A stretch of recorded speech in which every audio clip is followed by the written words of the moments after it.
Hi, everyone. Welcome back to Entrepreneurial Excellence, Insider Tips and Hacks.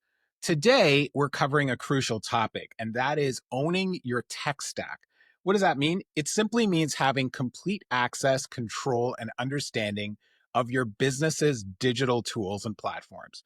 Joining us today is Hannah Martin, founder of Sore Thumb Inc., a highly respected digital marketing agency known for creating impactful websites and empowering entrepreneurs to navigate the digital world. And I want to dive right in because I'm so excited to have Hannah here. Hannah, thanks so much for joining us today. Of course. Glad to be here. Awesome. All right. So, can you start by just telling us a little bit about yourself, your journey as a digital marketing strategist, and what inspired you to help entrepreneurs own their digital presence? Absolutely. So yeah, Sore Thumb is 10 years old. Actually, next week will be our 10-year anniversary. So Congrats. thank you. Been doing this for a while. And something that I noticed when we started the company, we started the company to try to help people get their voices heard online. And when I started working with more and more small businesses, I found that there was a real desire to know why choices were being made and why things were being done with their digital marketing. And I feel like we try to help bridge that gap between just trust me and maybe their level of understanding where it is right now. Okay, fair enough. And from the work that I've done with you and what I know of you, you have actually done that tremendously. And I don't have enough time on this call to go all into that in depth, but another time we'll have to do that as another conversation. Sounds good. All right, so let's start with the basics for folks. Why is it so important for entrepreneurs to fully understand their tech stack? And it's funny because that word tech stack is something that I only recently started using, like maybe within the last 6 months. So yeah, let's talk about that. For sure. I think that this is something that happens with a lot of entrepreneurs when they're trying to get started. They get their website set up by somebody, or they just try to get online as quickly as possible to try to get their message out there. And they never really get kind of the keys to their castle. They don't have their website login. They don't know exactly how everything's working. And that can cause problems down the line, because if you're not in charge of and you don't own and know all of the different ways that you're reaching out to people online, then if your web developer ghosts you or something breaks, you're all of a sudden not faced with a larger problem than maybe you were hoping Yeah. to be faced with. Yeah. And I see that more often than I would like to admit. So I totally understand and get that.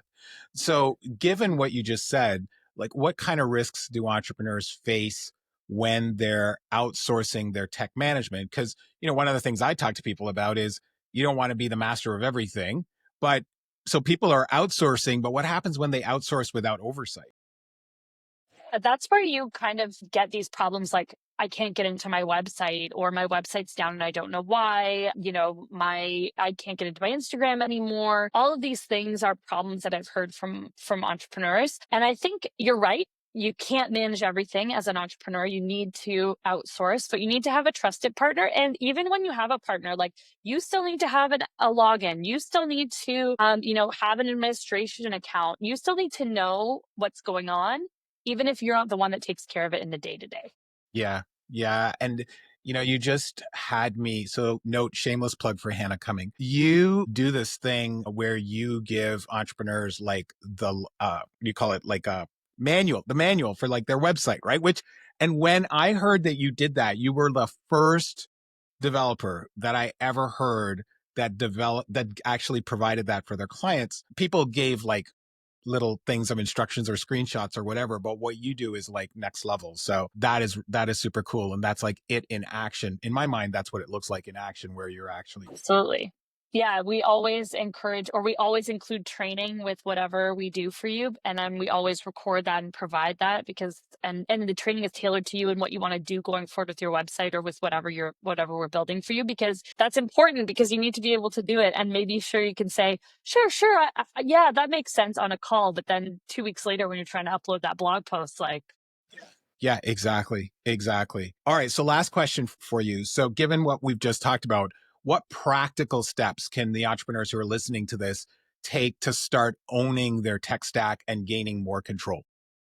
absolutely. So first things first, Make sure you have an administrator account on all of your various outreach technologies. So your website, know your social media handles, know your MailChimp or Constant Contact, your newsletter service. I would highly encourage a password manager to keep track of all of those things. And then, talk to whoever's managing your accounts. Make sure that you kind of know what's going on. And that will be the first step to protecting yourself.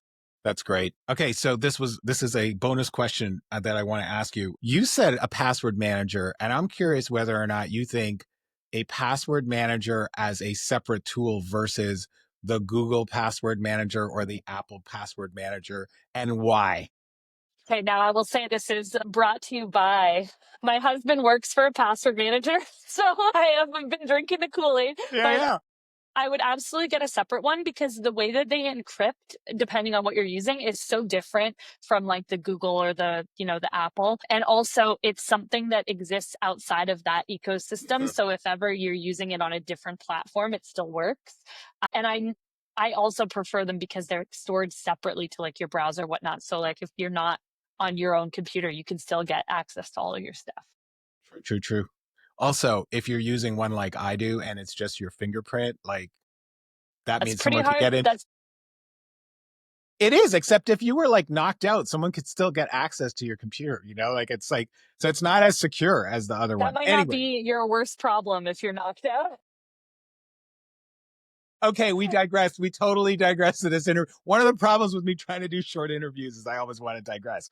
All right, so Hannah, thanks so much for You're sharing so welcome.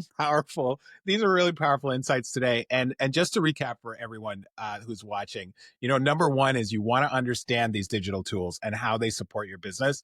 Number two is you want to maintain this oversight when you're outsourcing tech to avoid losing control and having control throughout your whole business operations. And then you really want to empower yourself by continuing to learn and grow and expand what you're doing with your digital platforms. So when you own your tech stack, when you've got control over it, when you've got your passwords managed, etc., you really do position your business for growth. More importantly, you position your business for stability and long-term success. So, Hannah, thanks again for being here. And thank you all for joining us on Entrepreneurial Excellence, Insider Tips and Hacks. Remember to follow us for more valuable tips and expert insights. And we'll see you again real soon. Bye for now. Thanks for having me.